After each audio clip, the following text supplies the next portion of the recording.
Psicosis es una presentación de Superautos Dora. Saludos. Hoy tenemos como invitado al diputado Carlos Valero, de la Dirección Nacional de Nuevo Tiempo, y vamos a meternos en los asuntos noticiosos del día. ¿Cómo está usted, doctor Valero? Muy bien, Kiko, gracias Estaba por en el Táchira, la invitación. usted Vengo fin de del semana. Táchira hace unos minutos, sí. ¿Qué vio por allá? Bueno, nada, una lucha fuerte, un pueblo que está sufriendo muchísimo, las colas de la gasolina, por la gasolina la gente pasa horas, cuando digo horas, pueden pasar 12 horas, 14 horas, y tú ves unas colas de 5 o 6 kilómetros, el tema del contrabando con Vilma Mora, terrible, el tema de la inseguridad muy grande, los servicios públicos deteriorados, en fin, ese maravilloso estado le cayeron las 7 plagas del chavismo, pero lo vamos a recuperar. Estuvimos con Lady Gómez, quien resultó vencedora en las primarias de la oposición. Se hizo un acto muy unitario, un acto maravilloso, y nosotros estamos apostando a un 70-30 en el Táchira. Ahora, ¿qué pasó en el Táchira? Que fíjate, que es uno de los estados más combatidos de Venezuela. Yo hace un análisis, este fin de semana lo público, yo consigo casi todo con él, y el Táchira es como que el que mejor lo explica, porque después de tanta batalla y tanta fuerza y tanta calle, los candidatos que esgrimieron el discurso más radical quedaron no solo de último, sino bastante lejos de poder ganar la elección primaria. En cambio, aquellos que fueron mucho más moderados, como que salieron ganando. Ahí Miguel Ángel, que tiene un discurso muy fuerte, Requesén, que era, bueno, uno de los jefes de todos los 4 meses, y la Patricia Ceballos, esposa de Daniel, que está preso, y además cuyo discurso en Voluntad Popular es que no había que ir, pero después fue con todo el radicalismo del caso y sufrieron una derrota. ¿Qué pasó allí? Bueno, fíjate, ahí hay un tema que yo tengo una pequeña diferencia con Chu en su análisis. Todos los candidatos que fueron a las primarias en el Táchira tenían un discurso muy fuerte. El discurso de Lady probablemente es el discurso más agresivo. De hecho, Lady siempre comenzaba y terminaba su discurso diciendo: Vilma Mora, voy por ti. Ahora, ¿qué ocurre? Que a la vez que se tenía un discurso muy fuerte, en el cual yo particularmente estoy muy de acuerdo con eso, se hacía un trabajo de base muy importante. El Táchira es un estado con 29 municipios, el estado más complejo desde ese punto de vista de la geografía nacional, y tanto los ADECOS como la opción que nosotros representamos, no solo nos centramos en la zona urbana, San Cristóbal, Táriba, en fin, Cárdenas, los alrededores, lo que llaman el perímetro urbano, sino que nos fuimos a los pueblos. Y la diferencia con Lady es que ella, por ejemplo, llega de segunda en San Cristóbal, pero en la frontera arrasa, en los municipios arrasa, y al final, bueno, triunfó no solo una combinación entre una estructura de maquinaria muy aceitada, un discurso muy opositor, y un trabajo político que es lo más importante, porque yo creo que la verdadera lección que hay acá, o por lo menos una lección muy importante, y lo decía Chu en su escrito, es que la política del Periscope no es suficiente. Así como en el pasado la política de Globovisión no era suficiente, nosotros tenemos que hacer política de redes sociales, por supuesto que sí, es muy importante, pero es tan o más importante que eso, hacer política de organización social, en los municipios, en los caseríos, en los gremios, con las asociaciones, acompañar a la gente no solo en sus falencias, en sus carencias, sino también en sus realizaciones. Mira. Y eso es algo que tanto Lady como nosotros en el Táchira, que fuimos los que llegamos de segundo, lo hicimos con Fernando Andrade. Y bueno, ahora lo importante de todo es que hay muchas lecciones aprendidas. Pero vamos a meternos en los adentros. Como tú eres amigo mío, podemos meternos en los adentros sin insultarnos. O sea, chisme. Lo primero que vamos a hacer es ver este titular, que es la noticia del día. Fallece concejal Carlos Andrés García en sede del SEBIN, denuncia Primero Justicia. Esto está en todos lados. Inclusive Almagro, la fiscal Luis Ortega, todo el mundo habla de que mataron a este hombre, que lo dejaron allí, no lo mandaron para su casa, no lo atendieron. Eso es así. Y cuidado, y ocurre algo parecido con Gilbert Carro, que tiene los labios cosidos, está haciendo una huelga de hambre, y estos violentos, autoritarios y primitivos del gobierno, digamos, no hacen nada. Mira, aquí el tema de la violación de los derechos humanos por parte de este régimen ha sido terrible.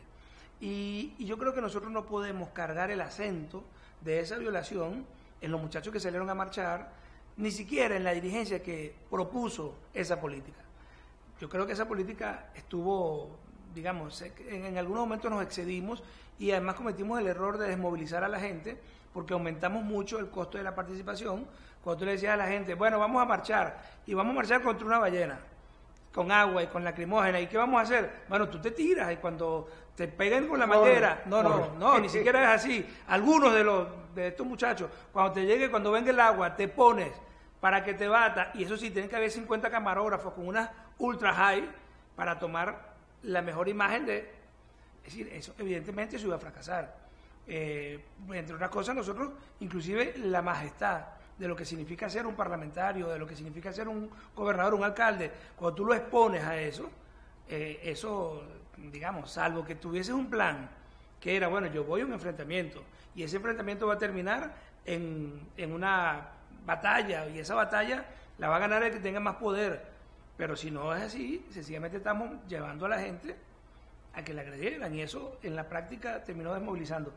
Pero en todo caso, eso no le podemos quitar ni un milímetro de culpa a este régimen que es completamente criminal. Pero fíjate que en el caso de varios parlamentarios, Wilmer Levarinas, Gilbert Caro, hay varios que están en situación muy parecida. Supuestamente Wilmer Azual lo iban a trasladar para su casa por casa, y nada, se quedó ahí, no, claro, maltratado. Y con el alcalde de allá de Maraquí también, con Nelson Guárate. O sea. Entonces, es como que si hubiese una política en ese sentido, o sea, no solo de la represión, la tortura, sino de la violación de los derechos humanos permanente y sin complejo. No, claro, ahí hay como una sistematización de la violación de los derechos humanos. Y por eso es que nosotros vemos que el Alto Comisionado de las Naciones Unidas para los Derechos Humanos dice acá puede haber un caso de lesa humanidad, porque para que haya un caso de lesa humanidad se deben cumplir varios supuestos. El primero, un grupo político extermina a otro, lo persigue, bien sea desde el punto de vista intelectual, guerra psicológica, racial, pero lo persigue. Segundo, hay una política que sistematiza esa persecución. Aquí la mayoría de los caídos eran muchachos entre 18 y 25 años, muchos con tiros en la cabeza o con tiros en el pecho. Es decir, había como una política para generar miedo. Decía, bueno, yo voy a ir con los más jóvenes, los más aguerridos, los quiero parar. Y evidentemente, señores del gobierno, ustedes van a tener que pagar por eso. Eso ya no está ni siquiera en las manos de la justicia venezolana, eso está en las manos de la justicia internacional, porque el mundo entero, hoy, el mundo moderno, no puede aceptar que sobre un supuesto una supuesta soberanía, yo utilice las fronteras de la soberanía o el concepto de la soberanía para asesinar un pueblo. Eso no se puede permitir, no lo puede permitir ninguna democracia del mundo, y evidentemente esos hechos van a traer consecuencias. Quédate, vamos para el corte, y cuando regresemos más de Suki Cosi. Superautos Dora, con las mejores ofertas en carros en Miami. Financiamiento para todos, sin social, sin crédito, con tan solo un down bajo. Todos califican. Y ahora con 3 meses de garantía. Y tu primer cambio de aceite gratis. Te damos tu garantía por escrito. Ven, estamos en el 5600 Northwest 84 Avenue del Dora. Visítanos en superautosdora.com 786-953-0871. Si te gusta, te lo llevas.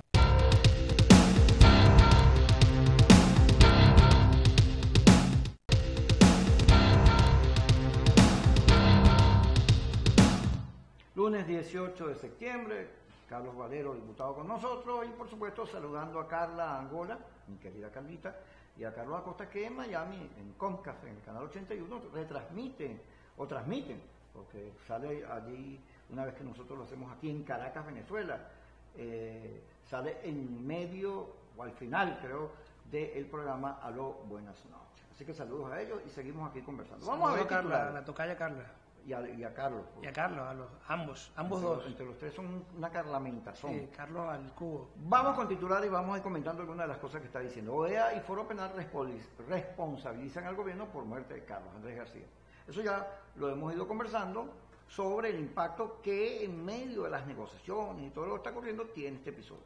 Sí, bueno, es que, fíjate, cuando una persona comete un asesinato, por las razones que sea, ese asesinato tiene que ser responsable, y el gobierno tiene claro que aquí hubo unas personas que han cometido crímenes, contra, no sé si lo tiene claro, pero debe tenerlo claro, y debe además quedar muy expresamente, tiene que ser un mandato del pueblo venezolano, que en estas negociaciones, por cierto, con las cuales yo estoy de acuerdo, Ya vamos a hablar de porque, eso. Vamos a ver. porque, eso viene ahí. Ajá, pero estas negociaciones no pueden ser un manto de impunidad.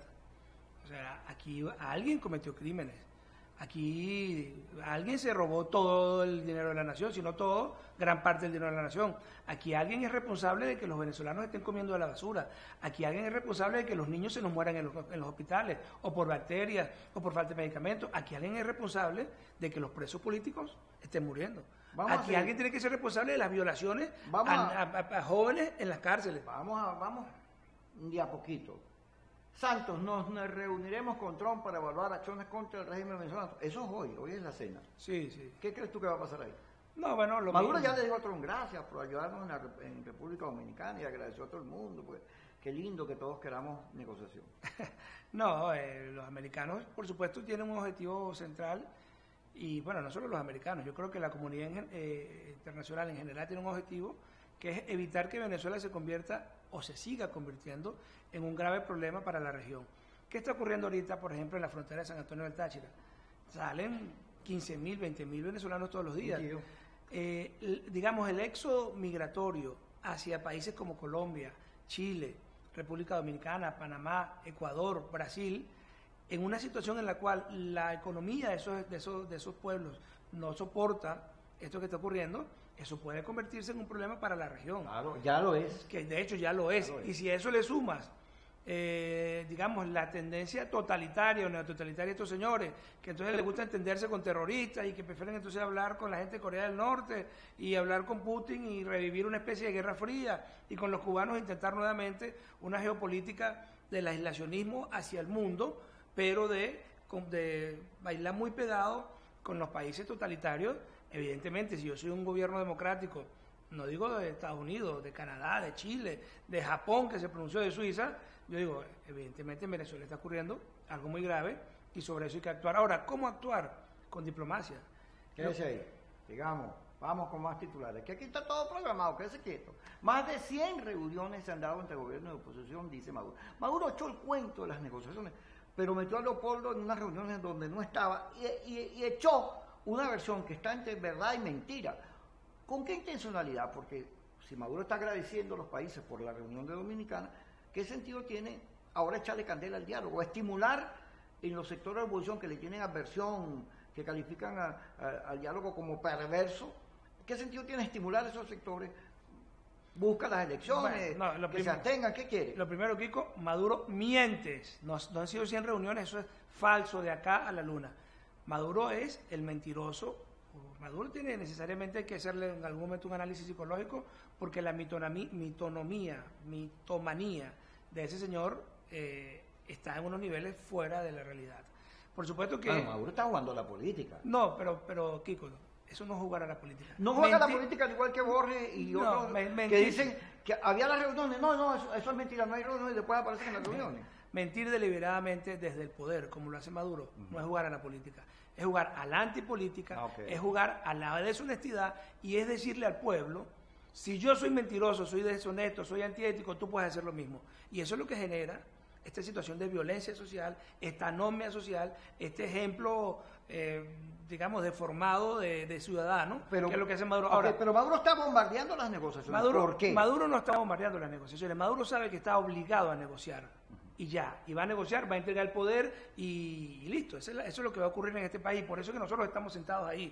Y porque estamos sentados ahí también porque tenemos que aperturar inmediatamente un canal humanitario. Tenemos que impedir que este país siga arruinándose. Porque en ningún sentido tiene que nosotros lleguemos al poder sobre las bases de una casa destruida.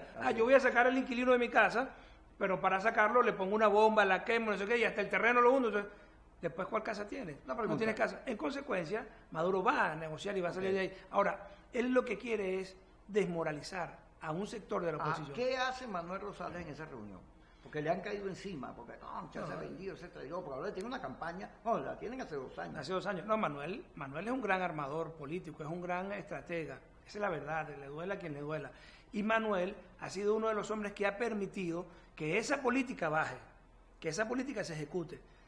Porque para tú poder realizar esa política tienes que tener relaciones con Europa, con factores muy importantes, las relaciones en las Naciones Unidas, con el secretario general de las Naciones Unidas, que es de la socialdemocracia, tienes que tener relaciones en la región que te permiten ir acorralando este régimen. Es que el problema acá nuestro, Kiko, es que una parte de la oposición salió a satanizar cualquier intento de conversación mínima o de negociación mínima entre el gobierno y la oposición, porque ellos creían, y le siguen vendiendo a la gente de manera errada y equivocada, que nosotros tenemos los tanques y la fuerza para ir a sacar a Maduro cuando nos dé la gana. Cuando nos dé la gana. Entonces, como eso no es así, y los que estamos aquí viviendo esta calamidad política, sabemos que la comunidad internacional nos dice, los vamos a ayudar por la vía diplomática.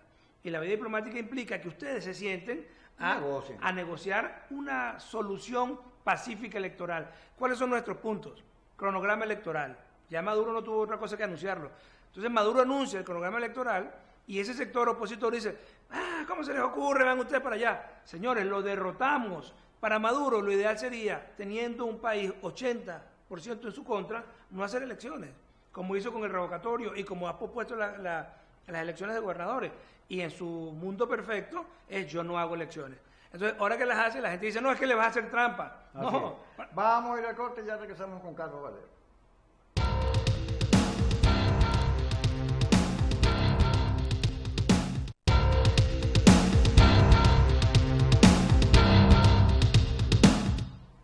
Seguimos con Carlos Valero, diputado a la Asamblea Nacional. Pero fíjate, Maduro está contando con que sectores de la oposición no voten, generando estas crisis de desconfianza, propiciando la abstención. Pero hay sectores, en estos días, un portal del gobierno publicó una foto de Manuel Rosales con Borges asomándose, y atrás estaba el representante de Acción Democrática, que no fue a la reunión de Dominicana, o sea, era una foto vieja, pero la montan y la repiten los sectores de oposición, ahí está, no sé qué cosa, es decir, le comen el casquillo a Maduro. Si la oposición no vota, el gobierno dice que puede ganar 10 gobernaciones, lo que quiere decir que 10 a 13 no es, o sea, no se trata de un gobierno del 10% contra el 90%, se trata de una paridad, por lo cual todo ese discurso que se está haciendo a nivel internacional podría derrumbarse.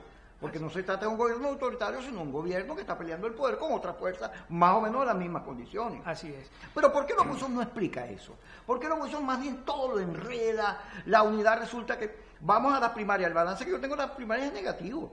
Por la golpiza, lo que pasó con Ismael, las complicaciones en Yaracuy, lo que pasó en Amazonas, todos unos discursos como si fueran pirañas. Hay gente que no entiende que la unidad es fundamental.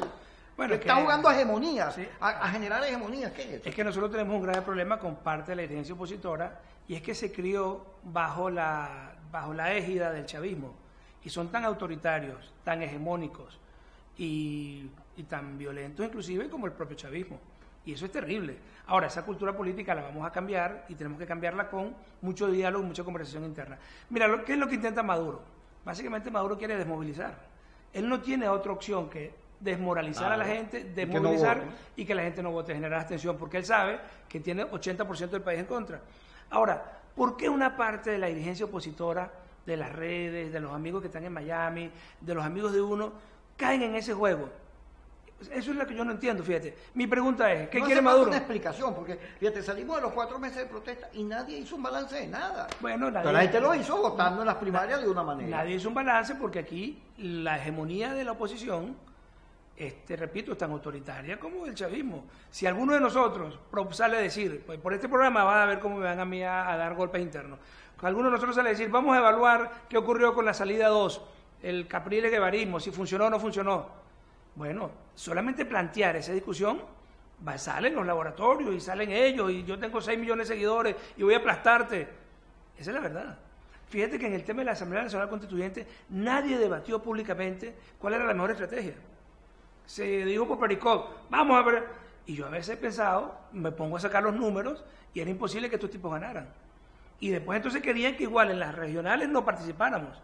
Entonces, ahí hay un tema complejo, repito, hay una cultura autoritaria en la oposición, porque muchos de estos muchachos, entre los cuales me incluyo, yo soy más viejo que ellos, por supuesto, un poquito más viejo, pero tampoco mucho más viejo, yo no llego a 50 años, y tengo 18 años calándome este chavismo, pero antes de eso, tuve la posibilidad de criarme en la cultura política del MAS, en donde tú discutías, tú debatías, y el que tuviese mejores argumentos ganaba, no el que gritara más. Vamos a seguir con los titulares, anda. Sigamos, ciudadano director. Vicente Díaz, el gobierno violó el primer acuerdo que hicimos, que es la discreción. Salió a contar, salió a decir, hecho dedo, pues.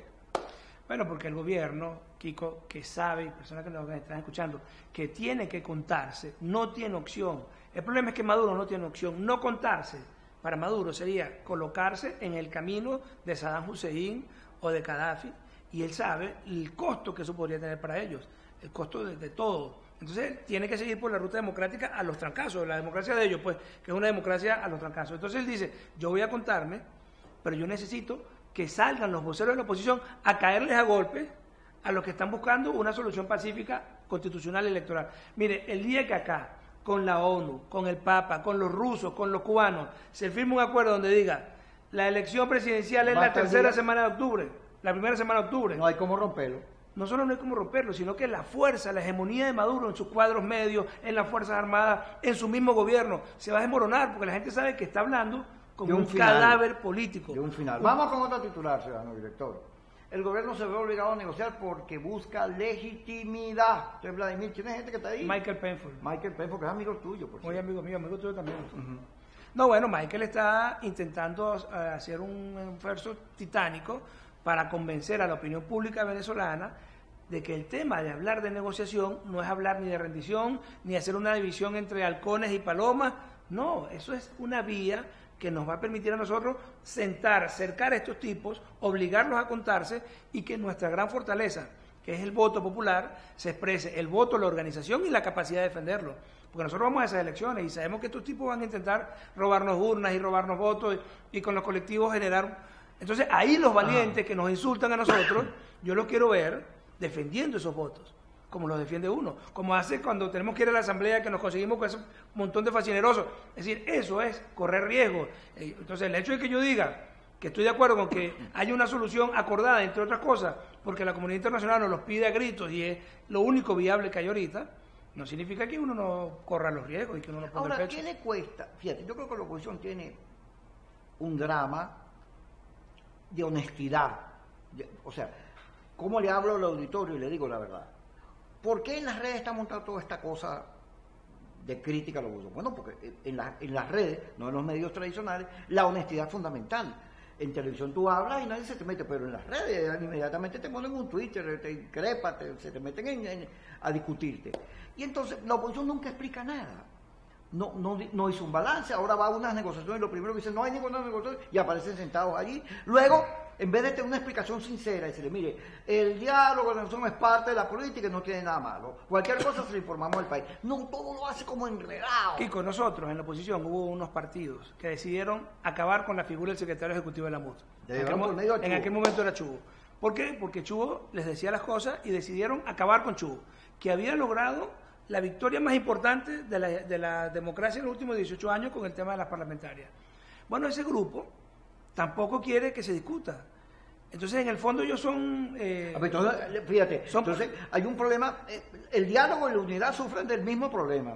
O sea, en vez de entender que en la unidad crecemos todos, la unidad es una caimanera, un cómo te friego. Es muy complicado, es muy complicado. Y el diálogo, entonces también es una cosa que hay que ocultar. Es que, Kiko, es muy complicado y eso lo tiene que entender la gente. Que no. Yo voy a ver si me lo logro explicar brevemente. Nosotros decimos que estamos frente a una dictadura. Yo comparto que estamos con una dictadura con rasgos totalitarios de las peores que hay en el mundo. Bueno, los chilenos se enfrentaron a una cosa similar, a una situación similar, y ellos decidieron ponerse de acuerdo, generar una unidad. Decidieron, por ejemplo, que el candidato que iba a competir, que le iba a competir al candidato de Pinochet, cuando perdió el plebiscito, exactamente, no fuese el más radical, sino fuese el candidato... Ni el más votado, el que tenía mejores encuestas, no fue ese. Sino fue el que le convenía al país. Bueno, uno intenta hacer un diálogo con algunos opositores en estos términos, y ellos solo piensan, me quieres quitar el poder. Maduro es un dictador, sí, pero yo soy el elegido, porque yo estoy ungido por la gracia divina, me imagino. Entonces, eso es muy complicado, Nosotros, repito, necesitamos al interior de la oposición mucho diálogo, mucha conversación e inclusive... Y respeto. ¿no? E inclusive que vengan alguna gente a ayudarnos a ponernos de acuerdo, porque llega un momento en que... A unos psiquiatras, dices tú. Bueno, no sé si unos psiquiatras, pero unos expertos en dinámicas internas, en cómo ir afrontando soluciones en conjunta, consensuadas, porque es muy complicado. Cada cosa que uno dice, el otro la ve, me quiere quitar el poder. Cada cosa que yo... Que te ven como ellos, competidores y no No, como ni siquiera como competidores, te ven como... es que para una parte de la oposición, ellos quieren desaparecer al chavismo y desaparecer a los que dentro de la oposición pensamos como socialdemócratas, que significa que hay un pensamiento social, que hay una manera de ver la vida y tal. Entonces, es complicado, es muy complicado, pero tengan ustedes fe que vamos a salir de esta situación. Esos problemas internos los vamos a reconocer y los vamos a resolver. Creo que es importante que uno los asuma ante el país, para que ese debate salga de la trastienda de los partidos y se convierta en un debate planteamiento positivo, porque creo que hay que pasar la página de tanto error cometido, hacer la rectificación y hablar del país, convocar al país a seguir peleando al cambio, pero eso sí sin sacadillas, ni deshonestidad, ni cosas de esas, porque eso además se nota, eso no se puede ocultar. Gracias por estar con nosotros. Kikosis es una presentación de Superautos Dora.